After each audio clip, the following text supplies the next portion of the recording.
Welcome to the Bogosity podcast for the 6th of August 2012, the podcast that relights after you try to blow it out.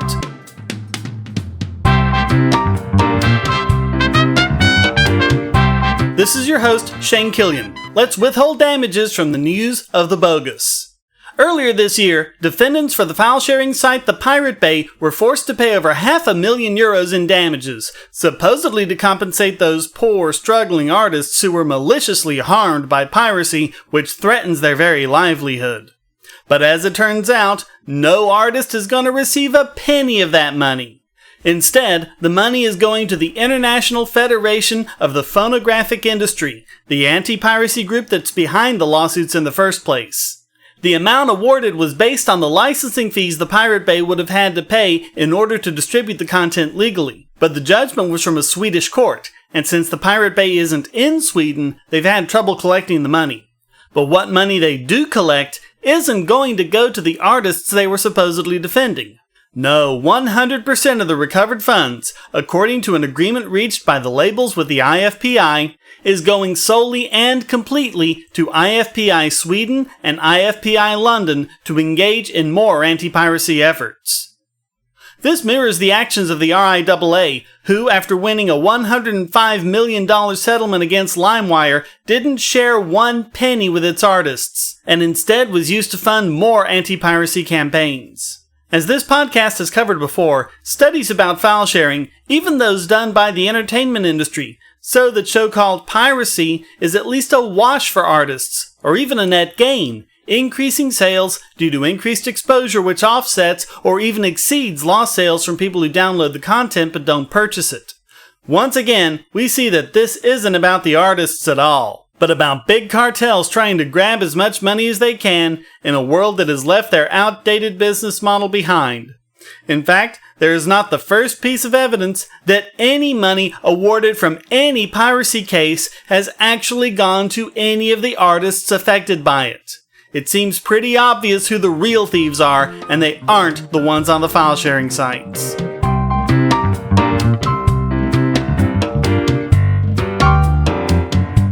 Well, with all these successes in going after music pirates, not that the artists have seen a dime from it, it was just a matter of time before the industry widened its scope of targets. And now, they've started doing what they said they'd never do, what many people said was something believed only by the paranoid. They've gone after Google and other search engines. Several British rock stars have sent a letter to Prime Minister David Cameron complaining that search engines such as Google enable music piracy by allowing users to search for illegal material online.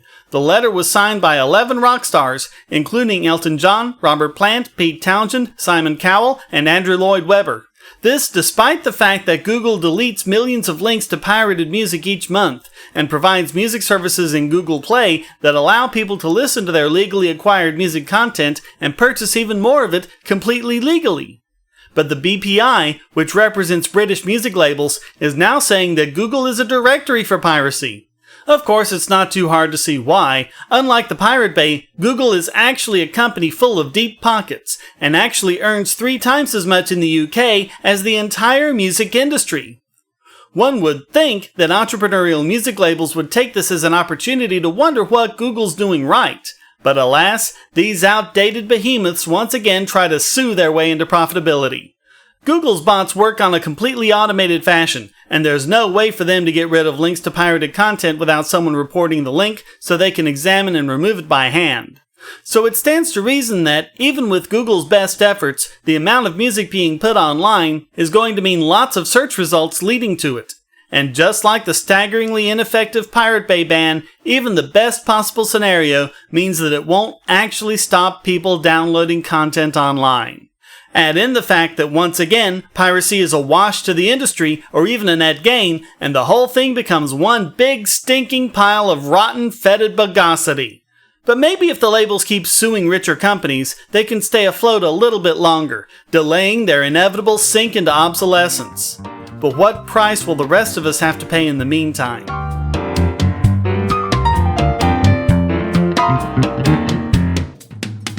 Just when you thought it was safe to send your kid to a school in Kansas, well, maybe you didn't actually think it was, and it turns out you'd be right. Creationism is now rearing its ugly head again, as anti-science candidates try and claim seats on its school board this election year. This comes as Kansas begins taking part in the Next Generation Science Standards Project, an independent project working with school systems to try and increase America's competitive edge in the global market by improving performance in science and mathematics among America's students. Seems that when someone's head is full of nonsense, they just can't compete as easily in scientific industries as people in foreign countries who aren't basing their science education on texts written by Bronze Age goat herders. Who knew? But as always, the adherents to ancient nonsense are stepping up once again to try and drag America back to the 16th century. Case in point, Jack Wu, candidate for the Kansas Board of Education. And just how bad is he? Well, he attends Westboro Baptist Church, if that tells you anything. And if it doesn't, hear from Wu himself from his campaign site. Quote, "The current public educational system in Kansas and the United States is preparing its students to be liars, crooks, thieves, murderers, and perverts. Evolution is false science. God made the heaven and earth and created humans from the dust of the earth. The very bad teachers that teach that men descended from apes via evolution need to have their teaching licenses revoked." The Next Generation Science Standards are set to be completed this year, based on feedback from educators and members of the public. When it is, Kansas is expected to adopt the standards, but with half the seats for school board coming up for a vote this November, the creationists are apparently seizing this opportunity to stop it from happening. According to board member Kenneth Willard, quote, "It's not a bunch of Kansas crazies that has brought this up, it's broader. One of the groups behind the push is Citizens for Objective Public Education, whose attorney, John Calvert, says that the standards are an affront to God. He claimed that for questions of science, quote, only a materialistic or atheistic answer is permitted, and said that under the standards, schools would indoctrinate children in, quote, non-theistic beliefs. But not everyone agrees. Brian Cole teaches physics and chemistry at Sabbath High School, and although he's a Christian who believes that God created the world, he thinks reversing the science standards would be a bad idea. Here's hoping that more Christians in Kansas agree with him. This is definitely one election to keep your eyes on.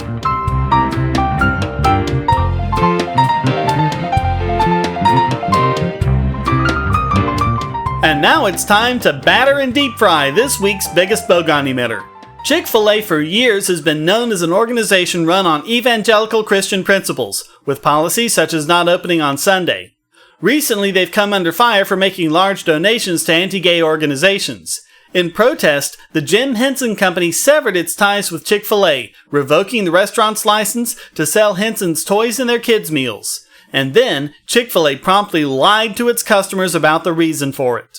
In 2010, the restaurant used over $2 million of their profits to donate to anti-gay organizations such as the Family Research Council, which lobbies for legislation banning gay marriage. In 2011, they cooperated with the Pennsylvania Family Institute to co-sponsor a conference on so-called traditional marriage.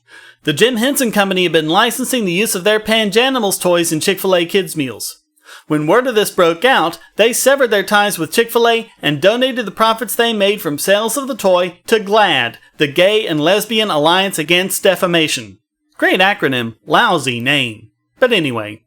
Then, a few days later, several Chick-fil-A restaurants posted signs containing outright lies about the reason Panjanimals toys were no longer being sold. Quote, "We apologize for any inconvenience, but as of 7/9/2012, Chick-fil-A has voluntarily recalled all the Jim Henson Creature Shop Puppet Kids meal toys due to a possible safety issue.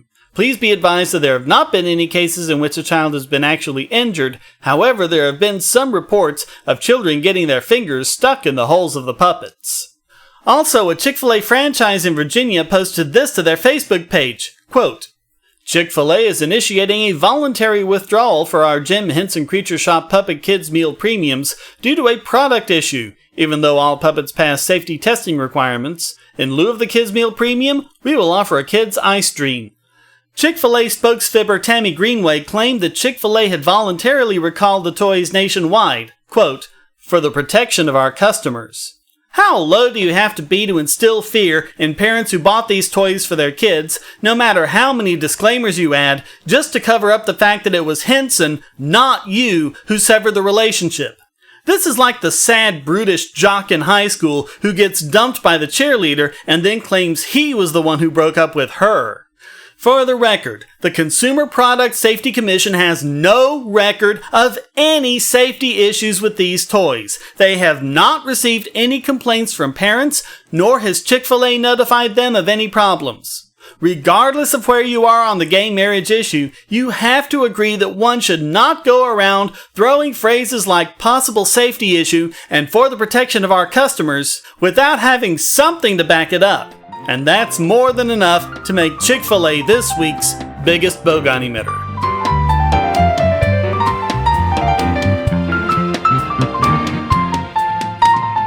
And now it's time to pull the ladder out from underneath this week's Extraordinaire! Quick review.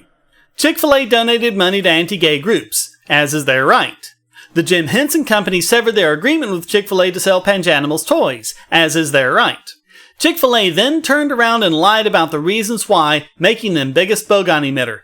And now, Boston Mayor Thomas Menino has set out to prove that he's even worse than Chick-fil-A by trying to get the restaurant banned. The same day that Henson announced it was severing ties with the restaurant, Menino sent a letter to Chick-fil-A President Dan Cathy saying, quote, I was angry to learn on the heels of your prejudiced statements about your search for a site to locate in Boston. There is no place for discrimination in Boston's Freedom Trail and no place for your company alongside it. When Massachusetts became the first state in the country to recognize equal marriage rights, I personally stood on City Hall Plaza to greet same-sex couples here to be married.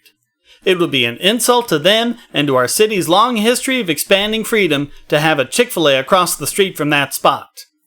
Yes, that's right. He's not calling for a voluntary boycott. He's not calling for gay couples to kiss outside the restaurants. He's calling for the use of government force to prevent Chick-fil-A from opening up a new location in his city. According to Adam Schwartz, senior attorney for the ACLU Illinois, quote, when an alderman refuses to allow a business to open because its owner has expressed a viewpoint the government disagrees with, the government is practicing viewpoint discrimination. We don't think the government should exclude Chick-fil-A because of the anti-LGBT message. We believe this is clear-cut. If a city council started to punish companies because of the viewpoints of their chief operating officers, this would become a very long list of banned companies. Wilson Hunn, professor and associate director of the Constitutional Law Center at the University of Akron School of Law, concurred. Quote, it would be an open and shut case. You can't do that. They can't be denied a zoning permit based on the viewpoint of their CEO. If official action were taken against Chick-fil-A based on their opposition to same-sex marriage by denying them permits or to prevent their restaurant from expanding, that would absolutely be viewpoint discrimination. I mean, come on! If we can accept the protected free speech rights of the neo-Nazis or the KKK, surely we can do it for a fast food restaurant! It's a first for this podcast to have its two biggest non-awards go both for and against someone, but when there's Bogosity on both sides, it's not time to take sides. As bogus as it may be for Chick-fil-A to be against gay marriage, as much as they can and should be vilified for lying about the reasons for the toy recall, it all pales when compared to even a threat of government action against a company who has not even been alleged of committing any crimes to prevent them from opening in a city. That's exactly what Mayor Menino is doing, and that's exactly why he and only he qualifies as this week's Idiot Extraordinaire!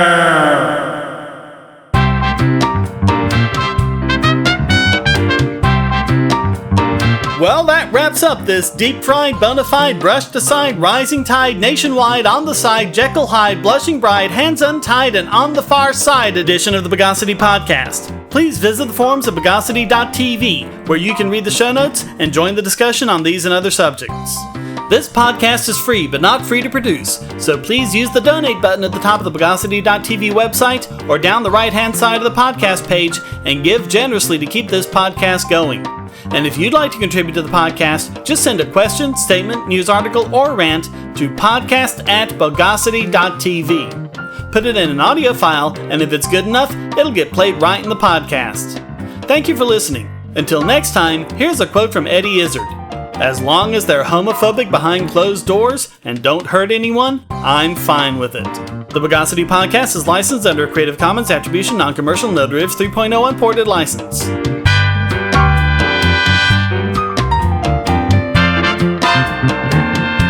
Bogosity.